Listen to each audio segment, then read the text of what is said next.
níṣe kan sọnù mo bá ẹ dúró ní ṣàṣà ọdẹ kan lẹ́ẹ̀kan méjì ò bá lè rìn o ọdẹ á máa ṣàgbéjò àìrìn kan ẹ ṣàmọ kó ń jẹjọ ní àrẹpẹtẹ ni bẹ́ẹ̀ kó jẹ́jẹ́ ṣe kóńkó jábìrì tí a ń ṣe ló jẹ́ ká wà lẹ́yìn ká sì dẹrù náà ẹ fura.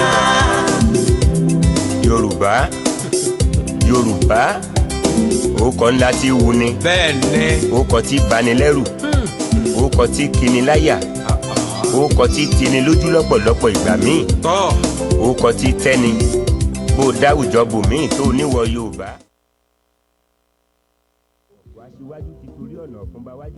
Orí Facebook Naija FM báyìí ẹ ti máa rí àwọn àlejò wa pàtàkì tí a ní ní iléeṣẹ́ Naija 101.1 FM ní èní tí wọ́n wà níbí báyìí lénìí nípa ọ̀rọ̀ Yorùbá. Bẹ́ẹ̀ni mo máa kí àwọn bàbá wa tí wọ́n ń bẹ ní orí ìkàlẹ̀ wípé ẹ kú dédé wòyí o Ọlọ́run ó jàre pẹ́ o ẹ káàbọ̀ sí iléeṣẹ́ Naija FM. tó ẹ bá mi kí àwọn èèyàn wa nílé kí wọ́n lè mọ̀ yìí pé yes lóòótọ́ ni kò kí ń ṣe ṣeré mọ́. ẹ ṣeun orúkọ tèmi ni Tajudeen Adigun Rahim, the chairman of Yoruba World Congress in UK, Europe. Adéwà pẹ̀lú àwọn executive wa, the vice chairman and at the same time executive engineer Oluwalana and Pastor Gideon Kuse, serving as deputy chairman and at the same time our executive secretary. Bẹ́ẹ̀ náà ni sister wa náà, sister Bukola Oke Taiwo, one of our managers in Yoruba World Congress. Thank you. tó ẹ ṣeun bàbá mo mọ̀ wípé ohun tí ẹ fi wà ń bíbà ilé ní òun ni láti wá jẹ́ kí gbogbo ọmọ káàárọ̀ ojíire kí wọ́n mọ ìgbésẹ̀ tí ẹ̀ ń gbé nípa ìtẹ̀síwájú ní ilẹ̀ Yorùbá. Ìjẹ́ ẹ lè sọ fún gbogbo àwọn èèyàn wa àwa ọmọ Yorùbá bí ìgbésẹ̀ yìí bó ṣe bẹ̀rẹ̀ àti wípé ipa tí ẹ fẹ́ kí gbogbo ọmọ Yorùbá kó nínú ìgbésẹ̀ tí ẹ bẹ̀rẹ̀ yìí. Ẹ ṣeun gan. Yoruba World Congress tí Ọlọ́run bá fi ọwọ́ sí tí a dá sílẹ̀ ní ọdún tí ó kọjá náà ní abẹ́ olóòtú olùdarí ẹgbẹ́ Professor Banji Akitoye. Nígbà tí a dá sílẹ̀ ní ilẹ̀ Yorùbá wa náà, ibẹ̀ ni àwa tí a wà ń bí wọ́n fi gbé mi ní wọ́n fi ní pé kí n lọ sí ilé láti lọ bá wọn sọ̀rọ̀. Wọ́n dẹ̀ fún wa ní àṣẹ wípé kí a wá dá Yoruba World Congress sílẹ̀ ní UK and Europe bí. Our aim and objective wa a máa sọ bí ètò ìṣe ń lọ, but ètò jù lọ níbẹ̀ ni wípé a dúró fún wípé kí Yorùbá kí ó dá dúró. Kò sí méjì ju pé kí Yorùbá kí a ní òmìnira ara wa, kí a dá wà, nítorí pé ohun méjì ló define nation: ilẹ̀ àti èdè, orílẹ̀-èdè. Ilẹ̀ tá ń gbé táwọn baba ńlá bàbá wa ti wà, tó jẹ́ pé tá bá sọ wípé ńbo ni Odùduwà wà, ńbo ni Ọ̀rúnmìlà wà, ńbo ni Ògún wà, a máa ní Ìrè ni, ńbo ni ìwòǹgbò Èṣù, a máa ní Ìjẹ̀lú, ńbo ni Ọ̀ṣun wà, torí orí ilẹ̀ ni àti èdè wa tí a dẹ̀ ń sọ yìí. Mo tó ń pè ní orílẹ̀-èdè nìyẹn. Nàìjíríà ò kì í ṣe orílẹ̀-èdè. Ìtorí ẹ̀ la ṣe sọ pé ẹ jẹ́ ká gba orílẹ̀-èdè wa. Ẹ ṣeun. tó mo dúpẹ́ púpọ̀ lọ́wọ́ bàbá wa ibi tẹ́ ẹ ti bẹ̀rẹ̀ yìí inú mi dùn gẹ́gẹ́ bí òwe ẹ̀yin àgbà pé ibi pẹlẹbẹ la ti mú ọ̀lẹ̀ jẹ ọlọ́run ó jàre yín pẹ́ tó gẹ́gẹ́ bí ìgbésẹ̀ tí ẹni ẹgbẹ́ yìí pé kí àwa Yorùbá dá dúró ìjẹ́ ẹ lè sọ àǹfààní tó wà ńbẹ̀ tí kò tíì sí báyìí tó ṣe pé tí àwa Yorùbá bá dá dúró àǹfààní yìí ó máa ṣe pàtàkì ó ṣe kókó fún wa tí ò sí nínú ayé gbogbo ọmọ Yorùbá tó wà káàkiri àgbáyé báyìí pé àǹfààní báyìí la máa rí tá a bá dá dúró. màá fẹ́ pé kí deputy chairman wa kún dáhùn mi tó èmi náà wá filẹ̀. yóò dáa fún yín à ń gbọ́ yín bàbá. ẹ ṣe púpọ̀ gbogbo ẹ̀yin tẹ́ ń wò wá tẹ̀sí ń gbọ́ wa tẹ́ bá jẹ́ ọmọ Yorùbá ni mo gbàdúrà lórúkọ Olúwa Ọlọ́run wípé olè tó ń jí ilé gbà kò ní jí ilé wa gbà o. àmín àṣẹ. àwọn olè tó ń jìlú gbà wọn ní jùlú wa gbà. àmín àṣẹ. bẹ́ẹ̀ni oore ọ̀fẹ́ pọ̀ àǹfààní sì pọ̀ tí orílẹ̀-èdè bá dá dúró.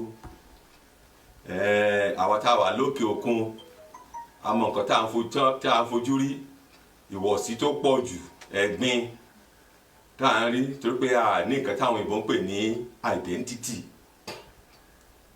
a ní adẹ̀fẹ́ ni a fẹ́ kí ọjọ́ náà ń bọ̀ nínú ọkàn wa láti wá WC UK and Europe tí òyìnbó bá rà àwọn dúdú tó bá sọ pé bọ́ọ̀lù wọ́n ti wá ìbí báyìí wọ́n ti wá ìwọ dúdú yìí ń kọ́ ìbí báyìí wọ́n ti wá ìwọ dúdú yìí ń kọ́ ìwọ sọ pé ìwọ ń kọ́ Yorùbá land kó dẹ̀ bẹ́rí bẹ́ẹ̀ torí ọ̀wọ̀ yẹn tó wá ti gbọ́ nípa orí ọ̀fẹ́ tọ́lọ́run fún wa ìmọ̀ tọ́lọ́run fún wa ọgbọ́n tọ́lọ́run fún wa àá ti ní ìlú tiwa láti lè gbé ṣe nǹkan tá a bá ń ṣe nísìnyí lórílẹ̀‐èdè Nàìjíríà tá à ń pè ní location F9 bẹ́ẹ̀ ni àwọn akáàlà ṣe exam àwọn náà ló ṣe exam tẹ́mọ́dé ṣe exam tó bá pass àlọ́ pass but lọ́wọ́lọ́wọ́ báyìí gbogbo àgbáyé sọ pé ìlú orílẹ̀‐èdè ẹ fail so location F9 so nǹkan tí Yorùbá bá ṣe lórílẹ̀‐èdè nísìnyí orúkọ yẹn ló máa gbà ògo kì í ṣe orúkọ Yorùbá nítorí náà tá a bá dá dúró number one nǹkan tó ń pè ní image tiwa á jáde gbogbo àgbáyé mọ̀ pé àwọn kan tó wà tọ́lọ́run dá lọ́tọ̀ èkejì nǹkan òwò wa àwa la máa wà abẹ́ wa alábòjútó nǹkan òwò gbogbo owó tó ń wọlé àfi tún ìlú wa ṣe àfi tún ènìyàn wa ṣe àfi tún ara wa ṣe àfi àgbé ògo láti jáde méjì nìyẹn ẹ jẹ́ kí n tún pàṣẹ bátàn sí ọ̀dọ̀ bọ̀dà Adékúnlé executive director wa. ẹ ṣé bàbá wa chairman wa ti sọ̀rọ̀ deputy chairman wa náà ti sọ̀rọ̀ ṣẹ́rí kò sí nǹkan tó ń jẹ́ orílẹ̀-èdè tí ò bá sí ìdáàbòbò àti wípé lábẹ́ àwọn tó ń jọ kó wa papọ̀ kò sí ìdáàbòbò gbogbo alámọ̀ yẹn kò sí nǹkan tó ń jẹ́ ààbò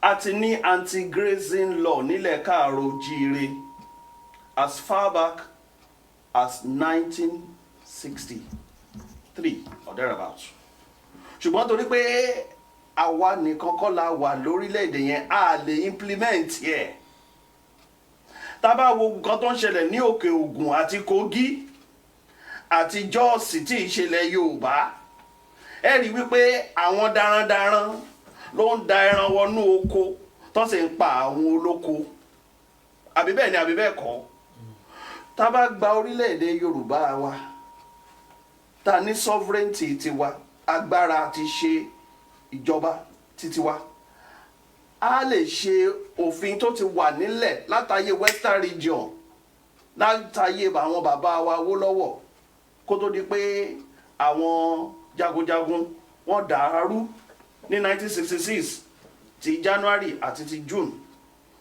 tí a bá gba orílẹ̀-èdè wa a máa lè implement wípé ẹnikẹ́ni àgbọ́dọ̀ ẹnikẹ́ni kó máa da ẹran kiri torí tẹ́ bá da ẹran ẹni sọ pé ẹ fẹ́ gbébọn tẹ́ bá da ẹran ẹni lọ sóko lóko ẹran ẹni da ẹran lọ sóko lóko lọ jẹ nǹkan ọ̀gbìn àwa Yorùbá ẹ sì ní sọ pé wọ́n lẹ́yìn lóko nílẹ̀ ṣe yìnbọn.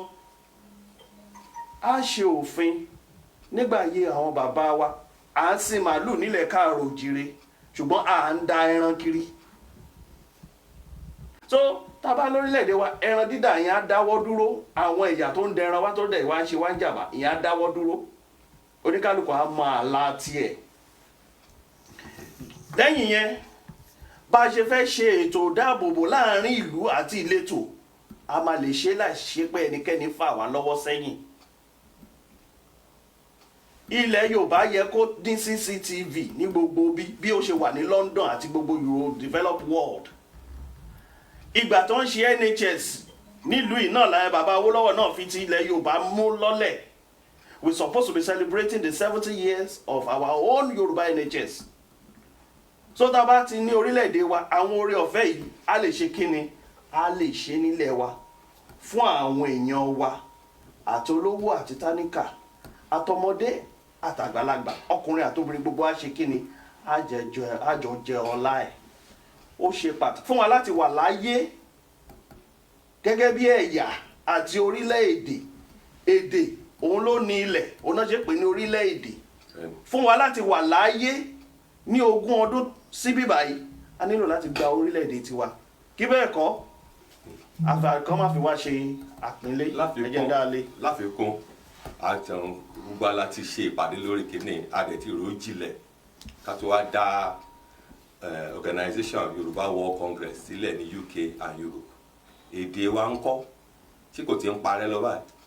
Táwa máa ka iye ọ̀rọ̀ tá a nílẹ̀ èdè Yorùbá tó wà lákọọ́lẹ̀ ó níwọ̀n. Ṣé a lè lo èdè wa lórí science lọ́wọ́lọ́wọ́ báyìí? Kò sí, kò possible.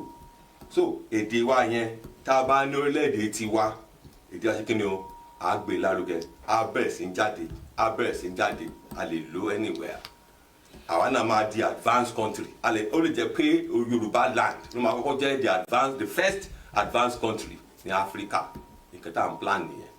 Yes. Now nǹkan tó so wá pọ̀ pẹ̀lú àwọn yòókù tó wà nílùú ìlú tó ń pè ní Nàìjíríà, tábà ti lè já yẹn kúrò 1914 náà bẹ̀rẹ̀ gbogbo tó ń pè ní amalgamation.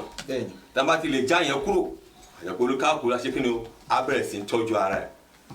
Nǹkan àlùmọ́nì tó wà ní òkè lọ́wọ́lọ́wọ́ báyìí, àwọn náà bẹ̀rẹ̀ sí máa wá díẹ̀ láti wà useful. Àwa tá a wà ní South Nàìjíríà, nǹkan àlùmọ́nì tó wà nílẹ̀ tọ́lọ́run rì mọ́lẹ̀, àwa náà bẹ̀rẹ̀ sí máa àkọ́tà àti research ẹ̀ tán. Àwọn tó wà ní apá ìlà oòrùn tá ń pè ní East, àwọn Igbo, àwọn náà ṣe research tiwọn, nǹkan tó bá wà nílẹ̀ Ọlọ́run ṣẹ́mọ̀ ọ̀pọ̀lọpọ̀ ohun lọ́lọ́run ti fi fún wa. So olúkàkú bá ṣe ń ṣe nìyẹn, so that èdè wa, àṣà wa, ìmọ̀ wa, history wa, ó yàtọ̀ sí ti àwọn yòókù. À ń dá àti mú omi àti epo àwọn púpọ̀ kò lè ṣe. So àwọn nǹkan wọ̀nyí kí àlàáfíà kó lè wà, káwọn ṣe tàwọn, káwọn náà ṣe kí ni o, ká ṣe tàwa, gẹ́gẹ́ bí bàbá Sànní kóńkó jábélé. Kálukú ló ń ṣe tiẹ̀. tó ẹ ṣeun, mo máa fẹ́ kí ìyá wa náà dá sí i, àmọ́ kí wọ́n lè mọ ibi tí wọ́n máa dá sí i, nítorí gẹ́gẹ́ bí àríyànjiyàn tó ti wà nílẹ̀ tí àwọn tó ti sọ̀rọ̀ sílẹ̀ kẹ́ ẹ tó wá, tí wọ́n bá gbọ́ irú ohun tẹ́ ẹ sọ yìí kò ní fi bẹ́ẹ̀ yí wọn lọ́kàn padà púpọ̀, nítorí wọ́n á béèrè pé gbogbo ohun tẹ́ ẹ sọ yìí, torí mo fẹ́ kẹ́ ẹ sọ fún wa àwa tí a jẹ́ ọmọ Yorùbá, torí kò síbi tẹ́ máa dé lórílẹ̀ àgbáyé tí ẹ̀ ní rí ọmọ Yorùbá. Bẹ́ẹ̀ dé Brazil, Yorùbá wà ń bẹ̀. Bẹ́ẹ̀ dé Mali Island ni mo kàn lọ ṣe holiday ńbẹ̀ ni, ó yà mí lẹ́nu wípé mo bá Yorùbá níbẹ̀. Ohun tí ó máa jẹ́ àǹfààní fún wa tí a bá dá Yorùbá yìí sílẹ̀, gbogbo ohun tẹ́ sọ fún mi sìn ni wípé àwọn èèyàn nílé lè ṣòfin táwọn èèyàn fi nílé ìdẹran wá mọ́. Mo rò wípé lọ́wọ́lọ́wọ́ yìí bá ṣe wà yìí a ti ní Àmọ̀tẹ́kùn. Ìjẹ́ agbára tí wọ́n fún àwọn Àmọ̀tẹ́kùn yẹn kò tó, ó sì dìgbà tí àwa Yorùbá bá pín. Alákọ̀ọ́kọ́ nìyẹn. Gẹ́gẹ́ bí àwọn brọ́dà mi ṣe sọ, wọ́n ní òfin kan ti wà nílẹ̀ táwọn bàbá wa ti ṣe sílẹ̀. Bẹ́ẹ̀ni. Ìjẹ́ àyè wọ́n ti gbé Yorùbá, àwọn Yorùbá ti gbé gẹ́gẹ́ bá ṣe wà yá gbọ́dọ̀ ní aṣojú nílẹ̀ Yorùbá tí wọ́n ń ṣojú wa lọ́dọ̀ àwọn ìjọba. Ìjẹ́ wọ́n ti introduce òfin yìí sí àwọn tí ó ń represent wa lọ́hùn wípé torí ẹnìkan béèrè kan wípé nígbà tí àríyànjiyàn dé pé Anabi Jones ilẹ̀ Yorùbá tẹ́sọ́ pé ẹ fẹ́ pín yìí ṣé gbogbo àwọn tí wọ́n ń ṣe gómìnà fún wa látijọ́ tí a ti wà ń bẹ̀ ṣáwúsá ni wọ́n ní àbí Ìgbò wọ́n ní ọmọ Yorùbá ni wọ́n ó ní wáì táwọn sọ pé a fẹ́ pín tá a bá pín báyìí ṣé Yorùbá kọ́ náà ni ó máa jẹ́ olórí wa ni so mo ní okay ẹ má wọ̀rí àmọ́ kí ìyàwó náà tún lè mọ ibi tí wọ́n máa ti mú àwọn àǹfààní tí ó máa jẹ́ fún àwọn ọmọ Yorùbá látòrí education látòrí òwò ṣíṣe àwọn ọmọ wa tó ń lọ léèwé gbogbo àwọn àǹfààní yẹn mo fẹ́ kẹ́ ẹ túbọ̀ tó tan ìmọ́lẹ̀ sí fún wa ìyá wa. ẹ má bínú Yorùbá mi ò fi bẹ́ẹ̀ náà lọ́ọ̀kan náà títí bọ̀ máa try láti sọ ipa tí mo lè sọ èmi ní Sister Bukky nídìí ọ̀rọ̀ education nídìí ọ̀rọ̀ healthcare nídìí àmà ní ọ̀rọ̀ téèyàn máa sọ téèyàn ní bẹ̀rù láti sọ̀rọ̀ gbogbo yẹn ló máa jẹ́ àǹfààní fún àwọn ọmọ Yorùbá. freedom of speech.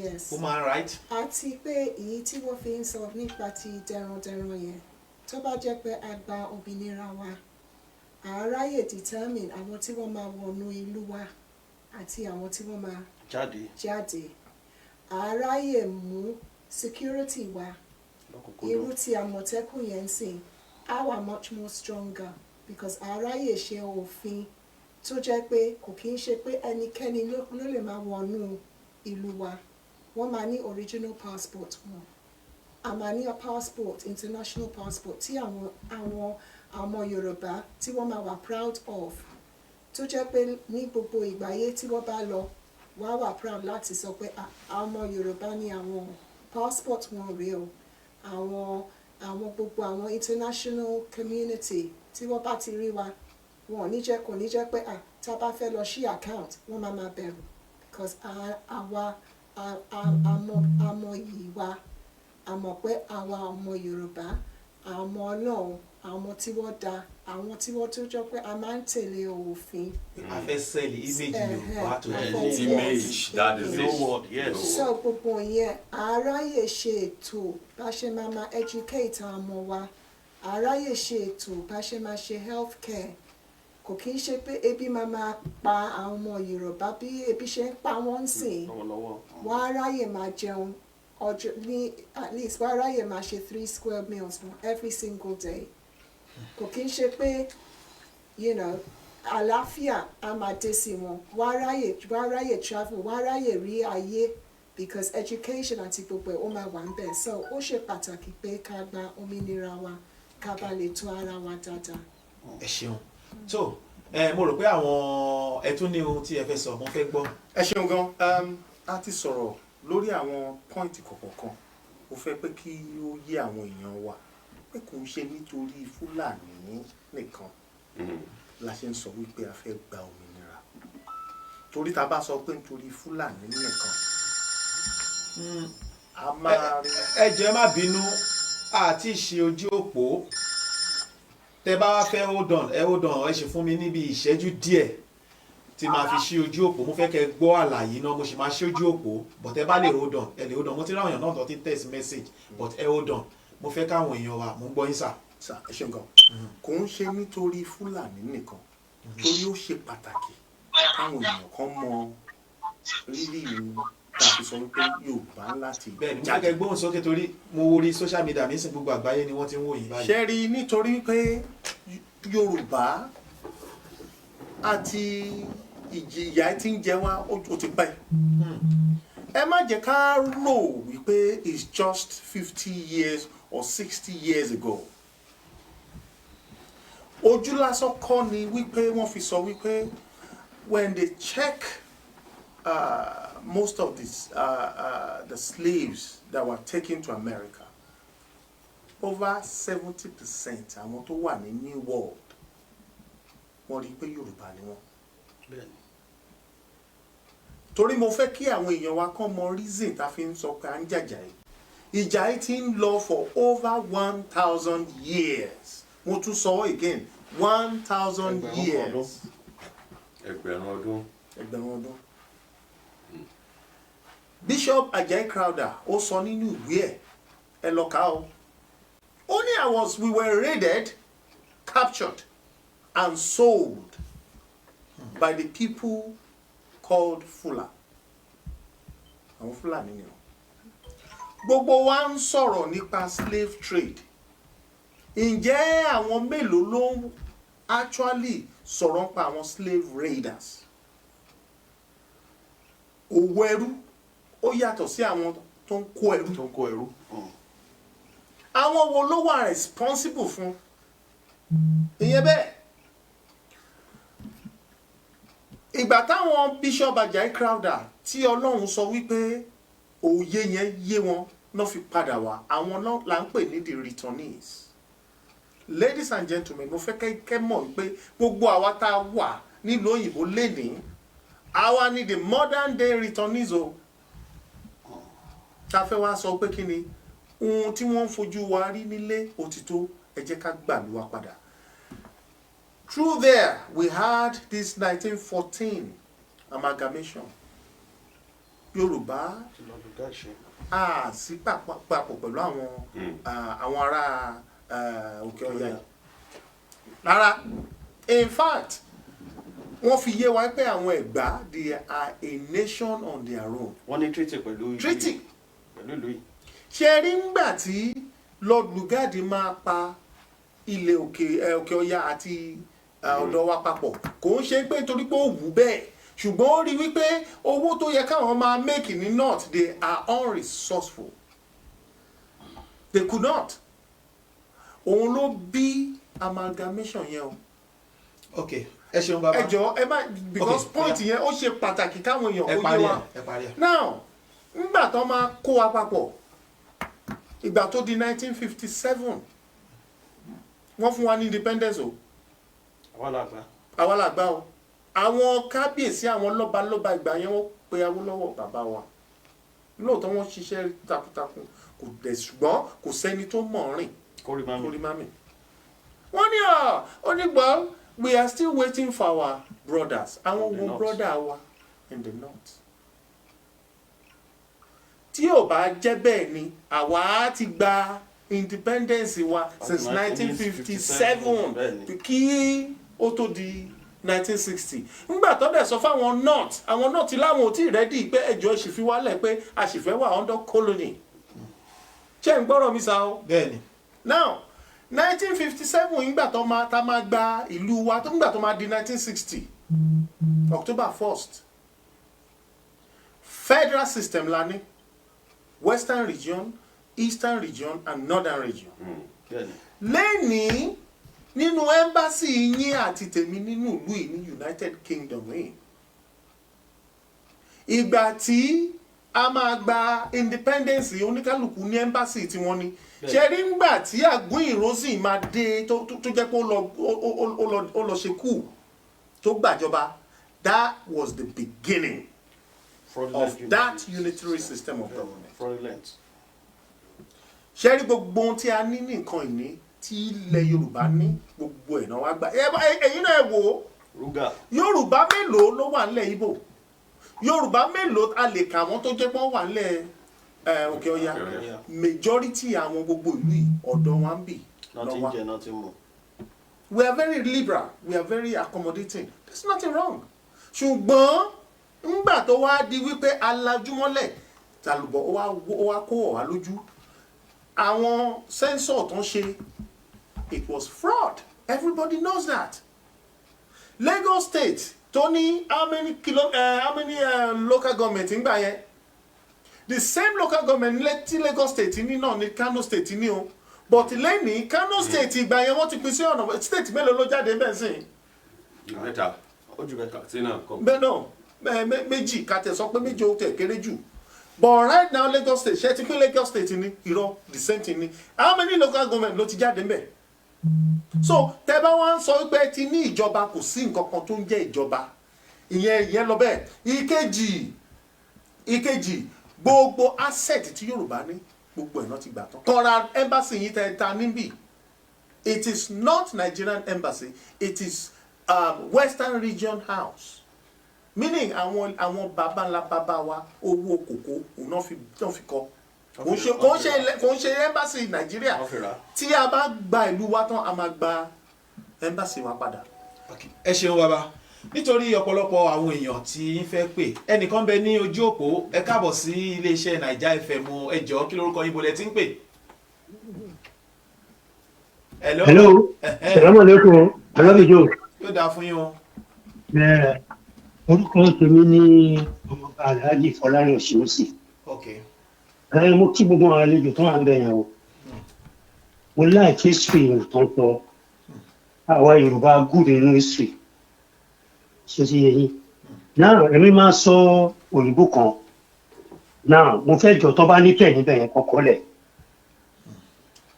náà Martin Luther King ló sọ̀rọ̀ náà ìjọ tó dẹ̀ ti sọ ló ti wà máìlì mi ó lè máa lọ bó ṣe sọ ó ní our lives begin to end the day we becoming silent ṣé o tí mo sọ yẹ ó ní our lives begin to end the day we become silent about things that matters. We become silent about things that matters. Right. Mo ti fẹ́ fàyọ níbẹ̀ ni pé things that matters yẹn mo fẹ́ fàyọ because I was silent. Ẹ jọ ǹjẹ́ àwa Yorùbá ǹjẹ́ a ti identify problems wa our major problem and problems before this. Right? Now ẹ jọ we have the opportunity láti gbára wa kúrò nígbà tí Yorùbá wà ń bẹ o Ọbásanjọ́ was there for 8 years. Ṣé asálẹ̀tì náà àbá asálẹ̀tì gbà yẹn. Okay. Then we have the second opportunity nígbà tí Goodluck Jonathan tó wà ń bẹ o wọ́n pe confab ń gbà yẹn o gbogbo àwọn bàbá yìí náà lọ they kept silent because of fistful of dollars and Ghana would go. So ti yẹn sìn they kept silent nígbà yẹn they went there kept silent including Ibrahim Gani Adams sorry to say language because èmi ò count àwọn as leaders àwọn náà kó wá sí gbogbo problem kí àwọn bíi ṣẹgẹt now they all kept quiet nígbà yẹn now ṣẹ́gun tí ẹ bá identify problems yẹn tó matters yẹn òun ní silent adájọ́ tó fi kú àti in which is that there is no unity among we Yorùbás òun dẹ̀ ló ṣẹlẹ̀ yìí èmi sì ni ò support kẹlọ because the problem tó wà ń bẹ̀ tó wà ní Nàìjíríà is internal problem and kí lè ní internal problem the best internal problem is we Yorùbás including mi tí mo bá yín sọ̀rọ̀ yìí ẹ jọ ṣé Hausa lè achieve anything without the Yorùbás ṣé ó ti yẹ yín ẹni tó wà ń bẹ̀ sí ẹsẹ̀ Yorùbá ló pàdé bẹ́ẹ̀ o a máa rẹ̀ fara bọ̀ kí n ṣe káwa Yorùbá ká máa slight ara wa ká máa in favour of other tribes òun ló kó sí kínní. ẹ ṣeun. ṣé kò tí mo sọ yín sí ṣé ní mo problem nígbà tí kò ẹjọ́ ọ̀gbìn gbà lórí jones ayẹyẹ tí ìbẹ̀rẹ̀ division ti wà láàrin yín mo gbọ́ interview kan tara yín ṣe ẹ ti ń jà fún post gan ẹ tẹ̀ bí wọ́n ń bọ́ ní capital máa wà pàápàá then internally àwọn ọba nǹkan ṣe tẹ̀ sí kẹ́kọ̀ọ́ ọba ṣé nígbà ìṣe labour problem ẹjọ́ èmi ò mọ ìṣe pé ẹni padà wá ọkẹ́ mi náà wá sí studio ká kojú kanra ẹni ò máa ń lo tó ti yẹ yín sìn ẹjọ́ máa tẹ́sí bá mi yanjú ẹ̀ ǹjẹ́ tẹ ti yanjú àwọn internal problem sáà Yorùbá níwọ̀n fúnra wa ǹjẹ́ ti yanjú yẹn fúnra ẹ̀ lọ. ẹ jẹ́ kí wọ́n dáhùn àwọn ìbéèrè yẹn mo highlight àwọn three questions tí wọ́n béèrè. wọ́n ní. jẹ́ kí n kúrò lórí ipò fún ẹlòmíì. ok ẹ tó ṣe bá lè kọ́ bá yà. ẹ jọ àwa tí a bá pè wọlé ẹ jẹ́ ká máa ṣe ní ṣókí so kí ẹlòmíì náà lè bọ́ sí. nínú àwọn question tí wọ́n béèrè wọ́n ní ìjẹ́ group yìí àti identify àwọn problems Yorùbá one mo fẹ́ kí a máa sọ̀rọ̀ lórí ẹ̀ ẹlẹ́ẹ̀kejì wọ́n ní ipa wo ni Ìbà Gani Adams ni wọ́n kó nínú group yìí because gẹ́gẹ́ bá ṣe mọ̀ yìí sìn ọ̀pọ̀lọpọ̀ àwọn kan ń fún wa ní information wípé Gani Adams gangan ni founder group yìí so máa fẹ́ jẹ́ kẹ́jẹ́ káwọn èèyàn mọ̀ yìí pé ṣé Gani Adams ni àbí Gani Adams kan mo fẹ́ kẹ́ sọ̀rọ̀ ní orí ẹ̀. Can I? So oya. Thank you very much onípè ẹ ṣeun gan. Ẹ kọ́kọ́ sọ pé wàhálà wa Yorùbá number one ọ̀rọ̀ yìí dàbí ẹni tí a majority àwọn Yorùbá wa wà bẹ́ẹ̀ ẹni tí ó wà nínú oko ẹrú tí wọ́n wá sọ. ẹ bá ó dán ni o torí wọ́n gbọ́dọ̀ ṣàlàyé àwọn ìbéèrè tán fún wọn yìí. ẹni tó wà nínú oko ẹrú tí wọ́n wá sọ pé òkè o masters ẹ o kò sí ń lé sìn o ṣùgbọ́n gba kọ́kọ́rọ́ kó wá máa lọ. ó wá ní tí n bá kàn tiẹ̀ sọ pé mo ń jáde kúrò nínú oko ẹrú yìí ibi tí mò ń lọ báwo ló ṣe máa jẹ́ òun lọ̀rọ̀ ìbéèrè yẹn. lóòótọ́ la mọ̀ wípé kò sí inú ilé tí kò kí ń ní wàhálà tiẹ̀ kò sí ẹbí tí ò kí ń nínú ọkọ àtìyàwó àtọmọ wọn ní wàhálà tiwọn ṣé òun yẹn la máa wá fi sọ pé a máa jókòó kan pa wá dànù tán ẹ wá jẹ́ n sọ fún yín reason tí Haúsá ṣe wà pẹ̀lú yín lénìí ni wípé ohun tí wọn ò ní tán jọba lé lórí they have no one drop of oil tẹ́ bá lọ wo NNPC kò tẹ́ ń ṣe Nigerian National Petroleum kìíní àti ń pè ní northern àwa Yorùbá adé ṣe kí ni alájùmọ̀ wa mọ́lẹ̀ à ń rí bẹ́ẹ̀ náà ni àwa Yorùbá la ní port authority wa wọ́n ti gbà àwọn sunkún sí àwọn kọ lẹ́tà a sọ pé pé kán ipe káwọn Yorùbá wa náà kó wa máa ṣiṣẹ́ ń bẹ̀ síbẹ̀síbẹ̀ àdẹ̀yìn bàbá sọ pé àwa Yorùbá ni lóòótọ́ a mọ̀ wípé àwọn oníjẹkújẹ Yorùbá wa wà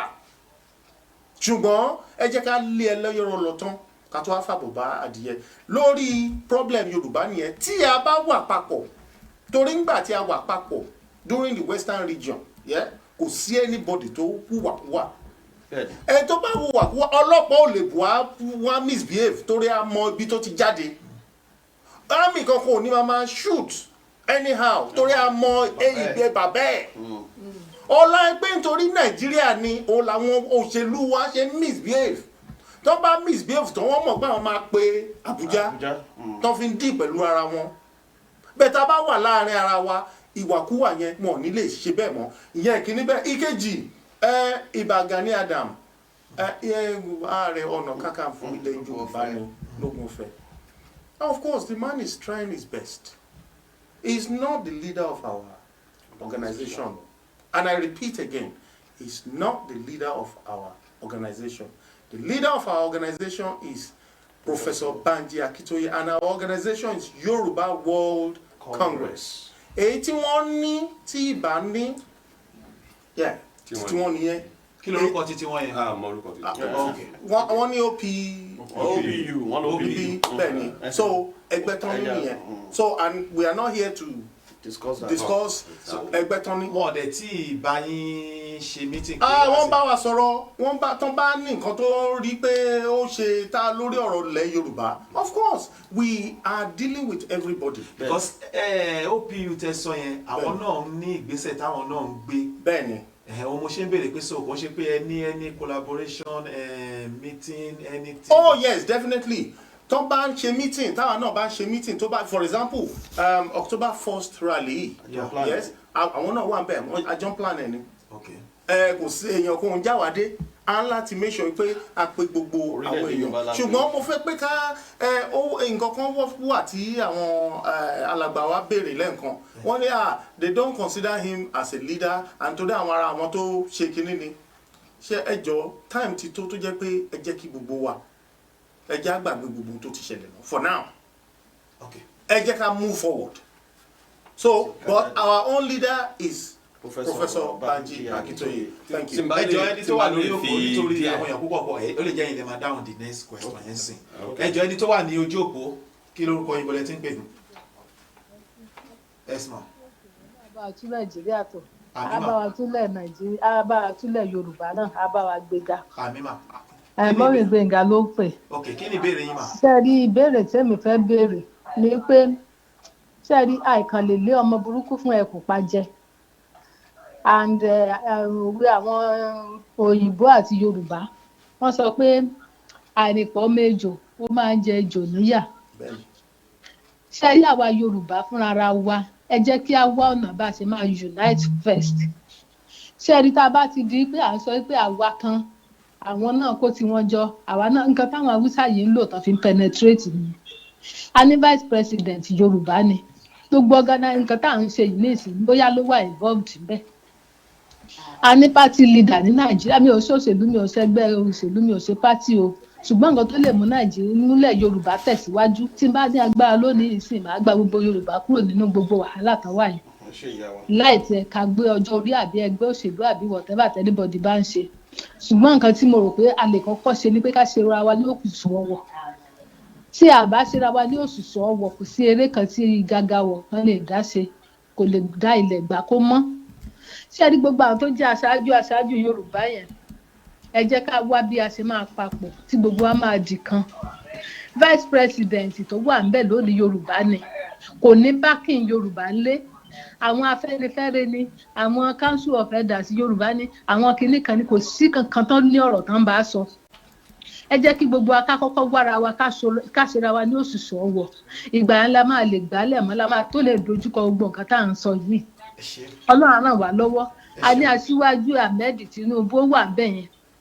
ó ní mi ìṣòṣèlú mi ò sọmọ lẹ́yìn ẹ o mi ò mọ̀ rí o mi ò rírí o ṣùgbọ́n gẹ́gẹ́ bí tẹ́ máa ń sọ̀rọ̀ Yorùbá lónìí sìn wá ní bàbá yín Tinubu wọ́n dẹ̀ máa Yorùbá dẹ̀ máa ń sọ wípé ẹ̀sìn iwájú ni tẹ̀yìn máa ń wò sáré nǹkan tẹ́mi rò pé ẹ ká kọ́kọ́ fi síwájú ni pé ẹ̀sìn wo ló wà níwájú tó yẹ àwọn kan ń wọ́ tẹ̀lé lẹ́yìn irú ẹni yẹn ló yẹ ká wò láṣíwájú kì í ṣe pé kákan gbé ẹnìkan ká sọ pé èmi against anybody o ẹni tán bá ti gbé sílẹ̀ pé ẹni Yorùbá gbogbo èmi gan fọwọ́ sí màá campaign fún pé gbogbo wa Yorùbá ẹ jẹ́ àfọwọ́sowọ́pọ̀ ṣùgbọ́n ẹ jẹ́ ká involve everybody ìgbésẹ̀ wo lẹ́yìn tí ẹ̀ ń polongo kínní níbí ìsìn tẹ́ ẹ̀ ń gbé láti unite everybody gbogbo àwọn ọba gbogbo àwọn aṣíwájú òṣèlú tó jẹ́ Yorùbá ẹ jẹ́ ká unite papọ̀ ìgbà yẹn lọ̀rọ̀ wa tó máa lè jáde ìlà tó lè fèsì Haúsá ṣùgbọ́n nígbà táwọn kan bá kóra wa jọ tá a sọ pé àwa kan ni à ń ṣe nǹkan táwọn kan wà níbì kan táwọn náà ń ṣe tiwọn lọ́tọ̀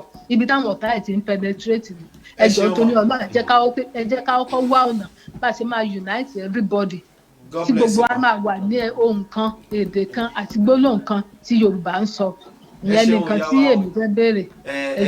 ẹ ṣeun ẹ farabalẹ̀ kẹ́ gbọ́ ìdáhùn sí ìbéèrè. ẹ ṣe o mọ́mì ẹ pẹ̀lẹ́ mọ́ ẹ pẹ́ fún wa o ṣe rí ó wà very straightforward very simple láti lè dáhùn ìbéèrè yẹn ipa wo là ń gbé láti unite gbogbo wa ṣe rí orúkọ yẹn gan Yorùbá World Congress ìtumọ̀ ẹ̀ ní Yorùbá World Congress àwọn tó dá a sílẹ̀ ní nǹkan bí ọdún kan báyìí ní August last year wọ́n fẹ́ kí gbogbo wa ká wá sábẹ́ òrùlé kan láti lè ṣiṣẹ́ pọ̀ ìyẹn náà ṣe pè ní Yorùbá World Congress gbòmọ̀tàdé mọ̀ wípé kì í ṣe gbogbo ènìyàn náà ló máa fẹ́ gbà so àwọn kan tún yọ àwọn ọ̀fẹ́ òun náà ṣe lọ́ tún dá tiwọn sílẹ̀ wọn ò gbà láti wá káti kó gbogbo ẹgbẹ́ tí wọ́n ní tó pọ̀ gan over 100. tó dẹ̀ jẹ́ Yorùbá ni wọ́n. tó dẹ̀ jẹ́ Yorùbá ni wọ́n. tó dẹ̀ sọ pé àwọn fẹ́ jàjà. wọ́n dẹ̀ sọ pé àwọn fẹ́ àwọn tó. ṣé wàá rí i pé kì í ṣe àwọn tí àwọn tó papọ̀ fẹ́ lọ bíi 80 ẹgbẹ́ bíi 80 kí gbogbo Yorùbá ká jẹ́ kan. but àwọn Yorùbá kan ṣì wà tán láwọn ò fẹ́. àwọn kan títí dèjì ní báyìí wọ́n yìí wà bí oṣù kan bí kan wọ́n tún ṣe ìtẹ̀tún dá kan sílẹ̀ wọ́n tún sọ pé ok àti ẹ̀ ṣe Yorùbá World Congress àwọn fi máa dá tiwa sílẹ̀ tó máa kẹ́ ṣe mọ̀ so láàárín àwọn ṣùgbọ́n síbẹ̀síbẹ̀ bẹ́ẹ̀ ṣe sọ pé wọ́n mi ṣe sọ pé a lè torí ọmọ kìíní ká dẹ omi pọ̀ pé ọmọ ṣu sínú ká lè dà pọ̀ pẹ̀lú omi so àwọn wọ̀nyí náà a máa bá wọn ṣe nígbà tí ẹ pé a bá ń plan àwọn tẹ̀ ń bá wọn ṣe láwọn lọ́balọ́ba tó wà àwọn nǹkan tó wà ń bẹ̀ ni wípé ṣé mọ̀ àwọn wọ̀nyí àwọn tó bá wà lábẹ́ àkóso orílẹ̀-èdè yẹn jẹ́ pé orílẹ̀-èdè ló ń san owó wọn oṣooṣù wọn ṣé mọ̀ pé ó máa ní ìṣòro fún wọn láti jáde ní gbangba láti tako orílẹ̀-èdè yẹn you can't just come out and attack your employer ṣé mo ọkàn wọn gbà pẹ̀lú wa mo dẹ̀ mọ̀ pé wọ́n dẹ̀ ń rí àwọn tó yẹ kán rí mi ò lè máa dárúkọ nísìn wọ́n ń rí àwọn tó yẹ kán rí níbo yẹ kí kán rí wọn wọ́n dẹ̀ wà pẹ̀lú wa à ń bá wọn sọ̀rọ̀ wọ́n ń bá wa sọ̀rọ̀ ẹ má jẹ́ kí tán yóò gbogbo Yorùbá ló ń fẹ́ o ṣé àwọn tí ò tí ì yé àwọn ni ò tí ì gbà ọ̀pọ̀lọpọ̀ tí ń yí ọkàn wọn padà ni mo ṣe ń bá wa sọ̀rọ̀ lọ́wọ́lọ́wọ́ báyìí nípa ti ibà Gani Adams olórí ogun ni ààrẹ ọ̀nà kakanfò oyè yẹn tí olórí ogun ni jagunjagun ni iṣẹ́ pọ̀ níbẹ̀ yẹn ṣe rí gbogbo àti kójọpọ̀ àti ṣe yẹn àwọn tó ní administration ni àwọn tó ní leadership àwọn tó ní management but títí wọn assignment wọn tí gbogbo Yorùbá fi fún wọn àti ṣe ogun plan ogun prepare for ogun iṣẹ́ ibẹ̀ yẹn pọ̀ mo fi èmi máa advice pé kí bàbá yìí kan fèsì ọ̀rọ̀ ológun dé báwọn ṣe máa ṣe kánbẹ̀ tí ń develop yẹn wọ́n dẹ̀ mọ àwọn tó yẹ kó máa bá sọ̀rọ̀ gbọ́ àwọn olórí Yorùbá àwọn ọba lọ́ba àwọn àti bàbá Professor Akintoye àwọn ní leader Yorùbá World Congress you know but káwọn máa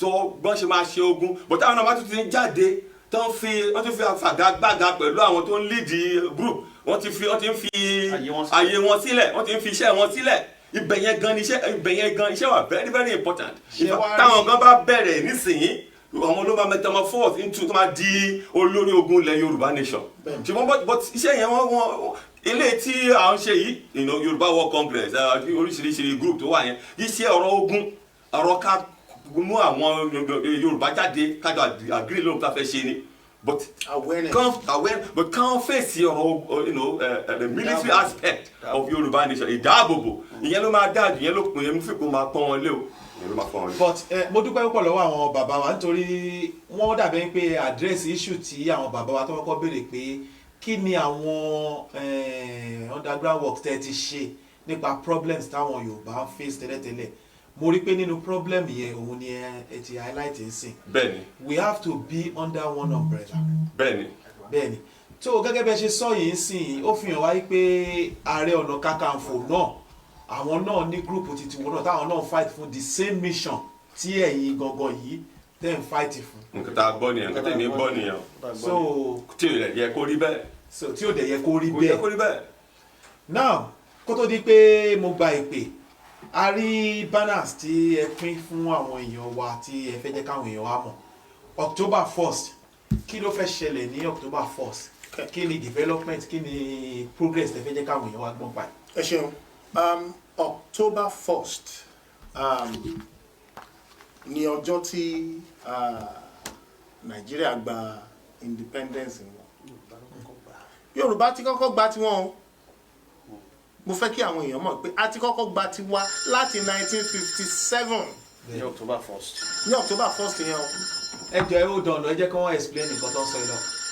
now ẹ jọ ẹ ó dán ẹ jẹ́ kí wọ́n explain ọmọ gbọ́ yín sá ẹ ó dán. nígbà tó wá di October 1st yẹn 1960 làwa Yorùbá wa ní ok ẹ̀yin málà ẹ máa bọ̀ ẹ mọ nǹkan kan bó ṣe you do not have governance mind but a máa ràn yín lọ́wọ́ but ń sìn a ti wá rí i pé a ti kó ẹran mọ́ èrò a ti ṣe kí ni o a ti ẹran mọ́ èrò a wá sọ wípé lọ́ọ̀ gangan tó tiẹ̀ pa wá papọ̀ láti ìgbà tí Lord Lugard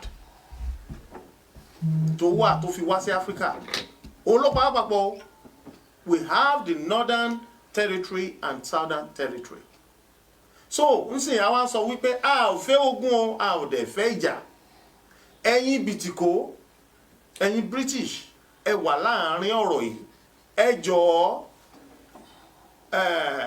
àwa Yorùbá àwa òun ṣológun àdẹ̀ ń ṣọlọ́tẹ̀ ohun tá a kàn fẹ́ ni pé ẹ jẹ́ ká lọ sí ibi tó bá tọ́ tó yẹ tá a ti lè jókòó ẹ bá wa wò ṣé amalgamation 1914 ní ṣóṣì valid ṣóṣì wà viable after all it is the same thing tẹ́ni ní Hong Kong ngbà tó dẹ̀ di 100 years of Hong Kong rule under the British law kí ló ṣẹlẹ̀ wọ́n yọwọ́ wọn kò dẹ̀ sí ogun kò síjà èèyàn kan báyìí ò kú so ẹ̀yin bìtìkó dẹ̀ ṣe kí ni ẹ dẹ̀ gbé sílẹ̀ fún àwọn ará wọn kọ̀ọ̀kan máa rule lára wọn so why is it now tá a máa fi sọ pé kan yọwọ́ wọn and one very important thing ẹ jẹ́ ká tún sọ kínní nítorí táwọn èèyàn bá máa sọ̀rọ̀ wọ́n á máa ní àwọn bìtìkó àwọn British pé àwọn ni ọ̀tá wa wọ́n ń ṣọ̀tá wa o because tẹ bá wò dáadáa Hausa Fúlàní mélòó ló wà nílùú yìí tájọ́ ń ṣiṣẹ́ ẹ wà ń lu èmi náà wà ń lu yìí àbí bẹ́ẹ̀ kọ́ àwọn ọmọ wa wà ń lu yìí ṣé àwọn ọmọ wa ń di mayor ṣé àwọn ọmọ wa ń di MP ṣé àwọn ọmọ wa ń ṣe tó bó ṣe wù àsíbẹ̀síbẹ̀ rẹ̀ ìpàpà ń jókòó àwọn sọ pé àwọn lọ́tà wọn ń ṣọ̀tá wa o the only thing ni pé ẹ jẹ́ ká bá wọn sọ̀rọ̀ pé okay the time has come. ẹ wá tún tẹ́ ẹ dé o ẹ wá ṣe kí ni ẹ wá tú. ọgọ́rùn-ún ọdún àti mẹ́fà. láìsí ìjà kankan ó tán òun ní ọ̀rọ̀ October 1st rally lórí. Also, where is who signed the amalgamation? Àwọn tó sign amalgamation yẹn because thank you very much very important point torí ngbà tó fi sign yẹn a mọ̀ wípé àwọn èèyàn bíi mẹ́fà láti orílẹ̀-èdè wa ló wà ń bẹ̀. mẹ́ta lórílẹ̀-èdè wa now àwọn British tó dẹ̀ sign ẹ̀ wọ́n lọ síbi 20 and then kò dẹ̀ ṣe pé wọ́n kárí gbogbo àwọn èèyàn along. àwọn Igbo ò sí níbẹ̀. Igbo gan ò tiẹ̀ sí níbẹ̀. Kanuri ò sí níbẹ̀. So why is it now we're still holding to that treaty? Thank you. ẹ jẹ́ sáré fìdí ẹ̀ kún ṣe rí ọ̀rọ̀ amalgamation yẹn ṣe gbádùn mi ìgbà tó ń sign ẹ̀ ọba tó sign ẹ̀ nílẹ̀ káàró òjìrè òun ni kábíyèsí Aláàfin Alówólódù bàbá ọba Alówólódù bá òyìnbó jà títí tó fi gba wọkọ́nà ìdúrẹ́sì ni wọ́n fi fa bàbá yẹn láti sign amalgamation. Ẹ má gbàgbé pé a ti sọ tẹ́lẹ̀ wípé Ẹ̀gbá is an independent sovereign country. Wọ́n dẹ̀ ní treaty pẹ̀lú ìjọba orílẹ̀-èdè United Kingdom láàyè ọ̀tọ̀ nígbà yẹn. Ẹnì kejì tó tún jẹ́ Yorùbá tó jẹ́ lọ́ọ̀yà ọ̀rẹ́ tímọ́tímọ́ lòun àti Lord Lugard ẹgbẹ́ dákò tí n bá fẹ́ ṣòwò tẹ̀dẹ̀jọ́ rẹ̀ mi tẹ̀ jẹ́ lọ́ọ̀yà tẹ̀dẹ̀ tó jẹ́ pé ṣé ìní pè yín pé ọ̀rẹ́ wa ó ṣèrànwọ́ fún mi o. Iye àwọn méjì péré tó sáìn nínú káàró òjìrè kò sẹ́ni tó represent Èkìtì kò sẹ́ni tó represent Ìjẹ̀bú kò sẹ́ni tó represent Ìṣẹ̀kírì kò sẹ́ni tó represent Àwórì kò sẹ́ni tó represent Ìlàjẹ kò sẹ́ni àti gbogbo àwọn ìkùn Kaba kò sẹ́ni kẹ́ni tó represent wọn àwọn Bìní wọn ní representative Ọ̀wọ̀ Oǹdó ńkọ́ ká má tí wàá sọ àwọn Ìgbò àti bẹ́ẹ̀ bẹ́ẹ̀ lọ àwọn Núpé wọn ní representative àwọn Gbàrìbà wọn ní representative ṣé ìgbádùn mi ẹni tó tún jẹ́ nìkẹta òun ni Sultan of Sokoto Lord Lugard ń kọ nínú ara wọn ìwé tí mo tún kà níjẹta nígbà tó ń ṣe àlàyé àwọn ẹ̀yà tó wà nínú ilẹ̀ Nàìjíríà ó sọ padà Fódíò ó ní òun gangan ló lórí àwọn kó slave ó ló máa ń yangàn wípé òun á gbé slave sẹ́nu bí ìgbà tí ológbò bá gbé èkúté ilé gbé sẹ́nu tó òun fi kú. ẹ wá gbọ́ pé kò sí ẹni tó lè gba ẹrú lọ́wọ́ òun. ẹ wá wò láti gbà yẹn títí dì sìn ṣé ìran yìí ṣó fi ẹnikẹ́ni lẹ̀ ṣó fi ẹnikẹ́ni lẹ̀ kó gbègbè ayé àlàáfíà tí Ọlọ́run Elédùmarè tó fún wa látòdì ọ̀run. The American declaration was that they, people of America, has the God-given right to live a fulfilled and prosperous life, to pursue their own intention. God-given right. ṣé àwa jẹ́ ọlá bẹ́ẹ̀ nínú Nàìjíríà ẹjá bíra wa léèrè. ṣé àwa yà ní God-given right. mo fẹ́ kẹ́ wá parí ti October 1st yẹn. Bẹ́ẹ̀ni. So ẹ fẹ́ káwọn èèyàn join yín nínú rally. Ṣùgbọ́n ó ṣe pàtàkì gan ẹ ṣeun gan lóòtú. October 1st rally nítorí òfin tuntun tó ṣẹ̀ṣẹ̀ jáde COVID-19 social distancing bẹ́ẹ̀ and they made a law of just 6 mẹ́fà péré èèyàn mẹ́fà. So ní ọjọ́ yẹn a ti wá decide we Yoruba World Congress the representative máa lọ ní ọjọ́ yẹn. It's not about even the crowd but the intention, the intent. A máa lọ show mbẹ. We will carry on that very day. Ṣùgbọ́n àgbọ́dọ̀ ju mẹ́fà yẹn lọ because orílẹ̀-èdè olófin la fẹ́ create. So now a jẹ́ pé ẹ̀yin representative àti executive ẹ̀yin lè máa lọ fún rally yẹn. Ẹ fẹ́ káwọn masses. Ní báyìí àwọn representative wa àti a máa ó ìdí bíi next week because a fẹ́ pe àwọn ọlọ́pàá ká wá béèrè lọ́wọ́ wọn wípé ṣé tí àwọn èèyàn mẹ́fà tán bá dúró tí wọ́n dúró papọ̀ ṣé ó dára ṣé ó lòdì sófin tó bá ti ní kó lòdì sófin then àdọ̀gbọ́n ṣùgbọ́n tó bá sọ pé gbogbo yín o àkáǹtì yín as one group ni àá wá sọ pé àwọn èèyàn 6 ló máa lọ síbẹ̀ but ohun tá a máa wá ṣe ní ọjọ́ yẹn for our information additional to that day a máa ní Zoom rally. Yoruba World Congress October 1st rally. A máa plan ẹ̀ sórí Zoom. So a fẹ́ kí gbogbo ọmọ ilẹ̀ Yorùbá kan join wa lórí ẹ̀. Okay. So the information will be, sent out. Okay. A máa send ẹ̀ sí kẹ́ bá wa post ẹ̀ sí gbogbo àwọn ọmọ wa. Tó bá yá. So ẹnìkan wà ní ojú òpó ẹjọ́ hello. Hello sir. Jọ èmi mo tún pè padà. Okay sir. Now ẹjọ́ mo rí bẹ́ẹ̀ ṣe ń sọ̀rọ̀ yẹn you are very good at history. Ṣe get ìtara ilẹ̀ fi ń sọ̀rọ̀. Àbí pé ìfẹ́ tọ̀dọ̀ létí ìbànú. Gbogbo àwọn àtàwọn sọ̀rọ̀ ta sọ pé ní ìmọ̀ ìfẹ́ tàbí sí ìbànú. Ṣẹ́rí kínní is very easy. We just need referendum and need. You understand? And for us to get it is not the state in Nigeria who are saying. Nothing is working at the moment in Nigeria. Russia, everything was working. Everything was okay. And everybody went peacefully. Sudan. Since you are not okay, but I want Southern Sudan. Don't believe on Sudan ni problem àwọn Southern Sudanese yẹn gbogbo ló wá rí pé àwọn fún ara wọn ni problem ara wọn and that is what is happening ní ìpínlẹ̀ Yorùbá àwa Yorùbá yìí ni problem ara wa sẹ́ẹ̀ ṣẹ́gbẹ́ fi sìn àwa Yorùbá yìí ni problem ara wa so excuse me go and rectify those problems ẹ jẹ́ solve problem yẹn even tó wá jẹ́ next year aláfẹ́fẹ́ àdàbí 3 years ago 3 years or 4 years later everything is sorted out everybody ti ṣe kínní. Because why you bad boo àwọn aláwùjẹ jù ẹjọ up till now kọ́mọ́ mẹ́rin tó pa Bọ́lá Ìgè up till now kọ́mọ́ mẹ́rin tó pa Dípọ̀jù náà up till now kọ́mọ́ mẹ́rin tó pa fún ìtọ́jú. Nítorí pa wà London Nàìjíríà. The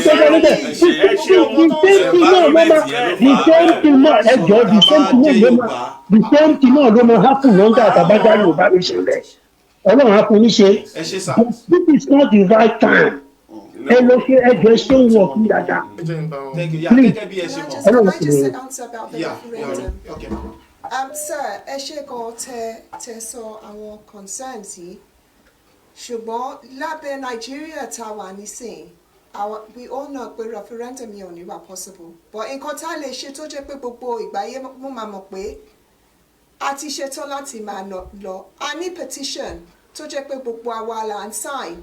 Ní lọ́wọ́lọ́wọ́ ń sìn the change petition àtúní polling tó jẹ́ pé lọ́wọ́lọ́wọ́ ń sìn petition yẹn ń sìn ó ti fẹ́ẹ̀ dé 10,000 tó bá tẹ̀ ti kọ 10,000 tó bá ti 10,000 yẹn ó máa wọnú parliament ni ó máa wọnú British Parliament tó bá ti dé 100,000 gbogbo ìgbáyé ló máa mọ̀ pé a ti ṣetán láti máa lọ so I need láti dúró de Nigerian government because a ti mọ̀ pé Nigerian government wọ́n fẹ́ ká lọ Fúlàní ló wà lábẹ́ Nigerian ni wọ́n wà in control of Nigerian government wọ́n dẹ̀ ṣetán pé ká lọ àwa ti ṣetán pé a ti fẹ́ máa lọ. So ibi tó ti wà difficult ni àwọn madam sọ yín sí because kò sí bí Yorùbá ṣe lè dá lọ tí bá fẹ́ take up question tí wọ́n sọ yìí tá à ní ṣe referendum because even though tó bá lọ sí parliament ṣe máa go back to United Nations. Bẹ́ẹ̀ni. And United Nations máa sọ fún ìlú yẹn pé now Yorùbá is ready to go you grant them but you have to go for because ohun tó máa fi ṣe bẹ́ẹ̀ ni wípé tẹ́ bá wo yìí sìn ó ṣe gbogbo ọmọ Yorùbá ló fẹ́ lọ so definitely nǹkan táwọn fight fún pé democracy freedom of everything a ṣì máa fòtì lórí ẹ̀. ẹ ṣe olóòtú okay sir. ṣẹ́rí ọ̀rọ̀ very vital point there is but wọ́n fẹ́ draw line kan fún wa o. referendum nìkan kọ́ ni the only alternative way fún wa láti lọ. exactly. ẹ sọ ọ́ dáhùn. a lè lo declaration náà o ṣùgbọ́n a gbọ́dọ̀ ready. ṣọ́rọ̀ mi yé yín because ẹ bá lọ wo àwọn orílẹ̀-èdè tó jáde from second world war títí dìsín àwọn kan wà tó jẹ́ pé wọ́n raise flag wọn wọ́n dẹ̀ ṣe declaration. ogun nìyẹn irú ẹ̀ ní Biafra ṣe ẹ dúró sà ẹ jọ sà ẹ jẹ́ kí n ṣe é délẹ̀. okay.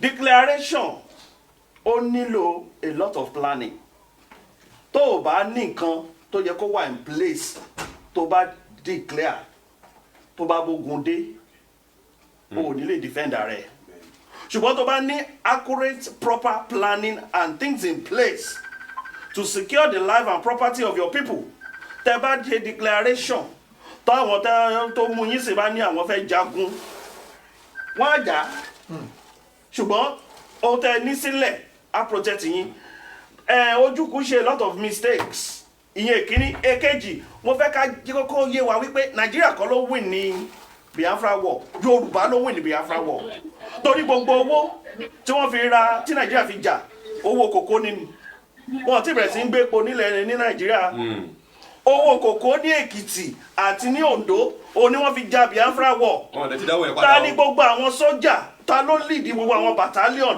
Yorùbá ni wọ́n látòrí Scorpion títí dé orí Ọbásanjọ́ gbogbo àwọn tó lead wọn they are all Yorùbá colonels and major and generals àwọn iná dẹ̀ ló ń di Nàìjíríà ló ń dìbò so ìyẹn lápá kan ṣùgbọ́n àfẹ́ lọ bẹ̀ yẹn ṣẹ́rí referendum yẹn ẹjọ ẹni tó ń kọ́ nìyẹn àti Amẹ́ríkà ni ó ti ń kọ́ so ẹ kọ́ bá ẹ ṣe tán ẹ jẹ́ sáré parí ṣẹ́rí referendum yẹn ṣẹ́gbọ́n mi tí ọ̀rọ̀ bá débi tí ọ̀rọ̀ ń yẹ kó lọ tó bá ní a ṣe referendum èkíní fraudulent 1999 constitution tá a gbé dání wọ́n mọ̀ọ́mọ̀ máa fi àyè ẹ̀ sílẹ̀ nígbà tó ń gba independence ní London bí wọ́n ní kàn fi referendum sí àwọn Igbo àtàwọn Hausa wọn ní rárá àwọn náà ló kọ́kọ́ bẹ̀rẹ̀ jà ṣùgbọ́n ká fi history sílẹ̀ tí ó bá di ọ̀rọ̀ referendum ilẹ̀ Yorùbá náà ti máa ṣe referendum Nigerian government fọwọ́ sí wọn fọwọ́ sí kò mátà is the wish of the people of the land. Can I add? Is the people of the land that have the say, not the Nigerian government, not the Senate. Hold on. Now, ẹ jẹ́ kó yeye wa. Bẹ́ẹ̀ni. We, the people of Nigeria, of Yoruba land, we have the say. Àti pé àwọn brother wa nǹkan tó ń béèrè yẹn mo rí pé ìbéèrè ẹni tó ní ìbẹ̀rù ni kò ń ṣe pé wọn ò fẹ́ kúrò ní Nàìjíríà kò ń ṣe pé wọ́n nífẹ̀ẹ́ Nàìjíríà but ìbẹ̀rù pé báwo la ṣe máa kúrò òye pé bá ṣe máa kúrò òun ni òye wọn òun la fi ń yé wọn sìn ṣe rí number one tẹ́ ẹ bá lọ sí Nàìjíríà tẹ́ sọ pé ẹ fẹ́ ṣe referendum how many rep seats ní Yorùbá ní and how many rep seats làwọn northerners ní ìyẹn náà number one zero ni ẹ tẹ ìgbàgbé ibẹ̀ yẹn then number two a nídìí wọn ohun tá a fi sọ wípé tá a bá ti bẹ̀rẹ̀ ọ̀rọ̀ yẹn láti bí we have the right by the United Nations to say now you have the right to actually go for referendum. Referendum here is not about Nigeria to agree that we want the referendum. It is about we Yoruba now. Entitlement. Right. Ṣé ti ń gẹ̀ẹ́tì ọ̀rọ̀ yẹn? Àwa Yorùbá sì la máa jókòó. Under human rights.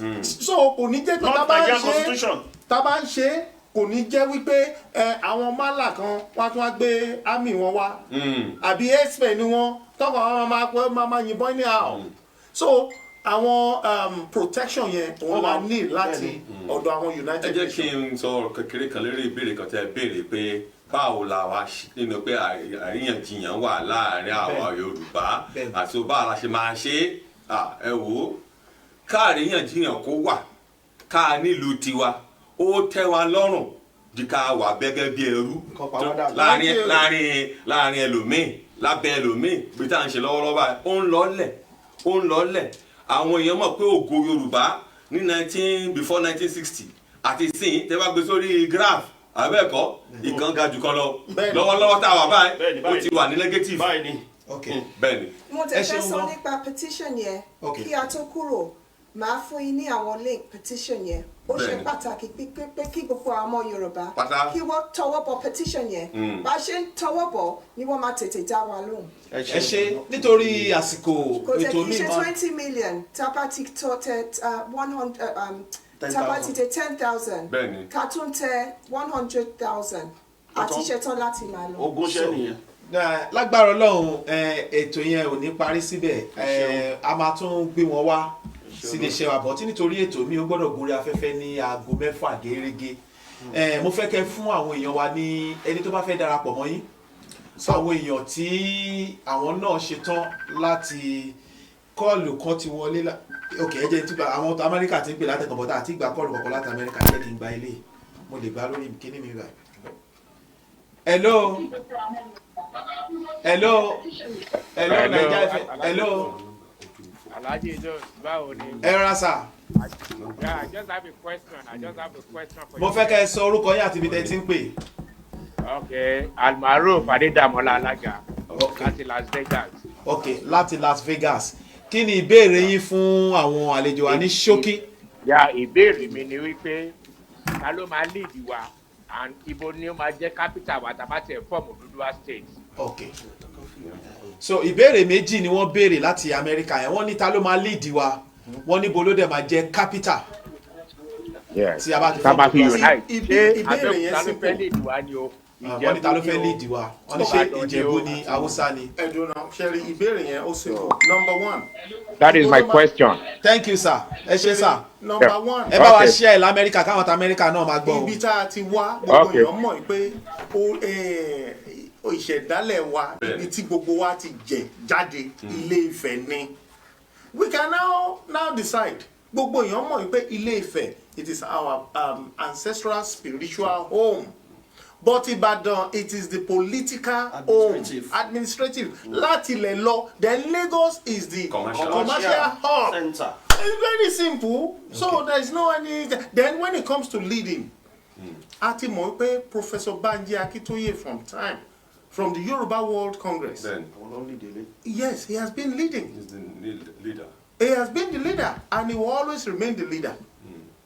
So, Ejo, ìdí èyí a máa fún àwọn èèyàn wa wọ́n fún wa ní òye bọ́n bá ṣe fẹ́ join darapọ̀. Nǹkan tí mo fẹ́ kẹ́ sọ ní ìsìn náà ni pé ẹ má bínú a lot of àwọn èèyàn wa láti Amẹ́ríkà wọ́n ní question ẹ má bínú mi nílé dáhùn ìbéèrè yẹn mọ́ but mo promise wípé lágbára Ọlọ́run Yorùbá Congress àjọwà náà ni so àwa náà look into the project because you know all over the world we are for Nigerians so Igbo náà máa wá Hausa náà máa wá everybody náà máa wá but tá bá ti rí àwọn nǹkan tó dáadáa ti access ẹ we let you people know so ẹ̀yin tẹ́ wà l'Amẹ́ríkà gbogbo yín pátá ni mo kí ẹni tó wà ní Ìbàdàn náà tó náà ń wò wá láti Ìbàdàn mo ò lè béèrè ìbéèrè yìí mọ́ ẹ bá mi sọ báwọn ìwà ṣe lè get in touch pẹ̀lú yín torí a máa ní láti end program yìí. Nọ́mbà wa ni 0204 515 9449.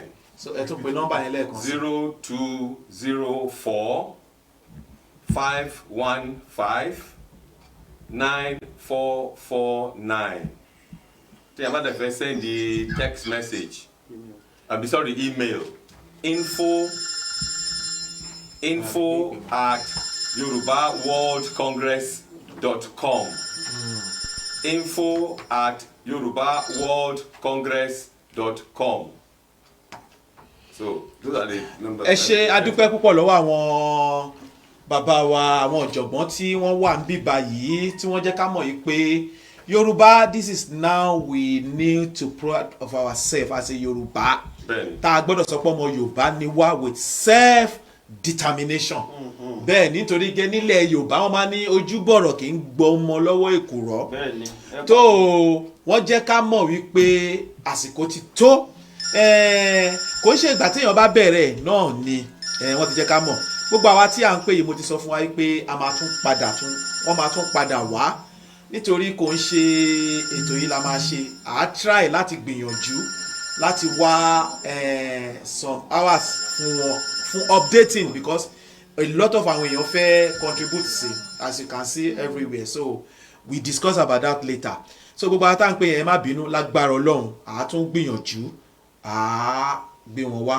so adúpẹ́ púpọ̀ lọ́wọ́ yín ọlọ́run á jẹ́ ká máa rí bá ọlọ́run á fún wa ṣe tí kí ni tá a bá sọ pé yorùbá kí ni àwọn ohun tá a máa ń sọ gẹ́gẹ́ bí símbọ̀ wa ọ̀nà ti là tí bá ní yorùbá ọ̀nà ńlá láyé kẹ́ ẹ ti já wa sí i so ẹ̀yin náà wá pé yorùbá ń sìn yorùbá ọ̀nà ńlá so ìwọ ọmọ yorùbá tí bá ti rí ẹ tí bá ti ní yorùbá kò dá mi lóhùn pé Anobi Jones ọ̀nà ńlá so mo dúpẹ́ púpọ̀ lọ́wọ́ yín gbogbo ẹ̀yin tí a jọ ṣe ètò tèmi orúkọ tèmi ni Razak Ayinde Anobi Jones lágbára ọlọ́run gbogbo ohun tá a ṣe lénìí ó máa lọ sí orí YouTube ẹ̀ẹ́rì ń bẹ̀ lórí Naija FM YouTube ẹ̀rí lórí Kent Wuse YouTube ẹ̀rí lórí Razak Ayinde YouTube so mo dúpẹ́ púpọ̀ lọ́wọ́ yín gbogbo ẹ̀yin náà tí ẹ tún ní ohun tí ẹ fẹ́ sọ tó jẹ mọ́ ọ̀rọ̀ Nàìjíríà à ń retí ní ilé iṣẹ́ wa ibi tá a máa fi ètò tèmi ìsírè nítorí ètò wa tí ó máa gun orí afẹ́fẹ́ báyìí ni à ń pè ní Suna and Esteem tó ṣe pé ètò ìrora ẹni agbára gbogbo àwa obìnrin torí ìdí èyí ibi tá a máa fi ètò tèmi ìsírè o èmi tí ń tòótọ́ Razak Ayinde Anobi Jones mo dúpẹ́ púpọ̀ lọ́wọ́ yín o mo kí aláṣẹ iléeṣẹ́ Naija FM Kent Wuse God bless you tá a bá ti gba òmìnira Yorùbá báyìí kẹ́ ẹ kó ìròyìn ni o God bless you. wọ́n jọ ń dùn ká. wọ́n ti ní ọmọ fún Kent Wuse ní resident permit God bless you thank you very much thank you all over the world thank you. àwa la ní bíbú ilé òpa ní tòde òtó aníbògiri ò lanu aláǹgbá kan ò rí wọ̀ sógiri tàpápanu dérí ìjàkọ́ ìbéèrè ní o ṣekú ilé ara wa kọ́ là ń jẹ́ ó kọ́kọ́ máa gbé wa hánu omi ìnira là ń bù fúnra wa mu a sì ń pómi ìnira ní ọmọ Yorùbá ronú o ẹ tiẹ̀ jẹ́ àti bí pẹlẹbẹ mú yìí kan àkàṣù ibẹ̀ láti mú ta ló bẹ̀rẹ̀ òwẹ́rù àwa ilẹ̀ ìran wo ní tọmọ ìyá ẹ̀fẹ́ ìbólé tí omi níjọ́ ń àná tí wọ́n bù ṣe gàdà pé kó bomi paná òwò kó wò tó fi jígà kọ́rùn tó fà á kékọ́rí ǹbọ ọmọ Yorùbá yìí náà ni ọmọ Yorùbá ní gbọ́njù lójú ara rẹ̀ wọ́n lórí Ìdòwú òpé bí orí eléjì rẹ̀ Ìdòwú òpó òun òyọ̀dẹ̀ bẹ́ẹ̀ ni òbínú ó yọ̀dẹ̀ títí ó wọlé owó ó wọ tepo ó wọ ti yìí ó níyì o èkó àdáni ń bẹ lọ́rẹ̀ pẹ̀lú àìgbọ́n ló bá kó gbogbo ọlọ́gbọ́n dà sí sòbí ẹran ìwọ ọ̀lẹ kíní ṣe tó kọ́ wà éèrà ọmọ Yorùbá o kíní ṣe tá a mú tẹ̀yà yòókù ṣàríkọ́gbọ́n báwùsá bá ń kíra wọn nípò ńlá àtọ́fíìsì kan gàǹgà ránkà dédè lẹ́ẹ̀mọ́ gbọ́ lẹ́nu taṣíwájú tèrò ẹ̀yìn gàmbá yìí bí ibo bá rìn pàdé níbìkan ọ̀gbagadè kedu ọ̀dẹ̀ máa ní parí àlàyé o bọ́mọ Yorùbá bá dépò kan pàtàkì tó fi gbogbo tójú ti mú wàhálà tó fẹ́ kẹ́kọ̀ọ́ tó ṣákẹ́kẹ́ síwájú tó bu gọ̀m̀bọ́ sétè tó kọ bàámú sínú irun ẹ̀yin ẹ̀dọ̀bálẹ̀ kó káàárọ̀ sà. Who are you and what can I do for you? ọ̀dọ́ náà kọ́là. lèlè tẹ́ mọ́ gbọ́ lẹ́nu bá mi wọn. ẹ̀wòrán Haúsá ní sọ àgbò ọjà ẹnì kejì tó náà ni òwú ọmọ lòún fojú ẹ̀gbẹ́ wo ti kínní òun gan-an ni ó fà ó rí bẹ̀ bóyá alẹ́ ran rẹ̀ dáa lọ sọ páàtì tọmọ ibo gbé ń tajà. Customer, wetin you wan buy? If na original you want, no go that way o.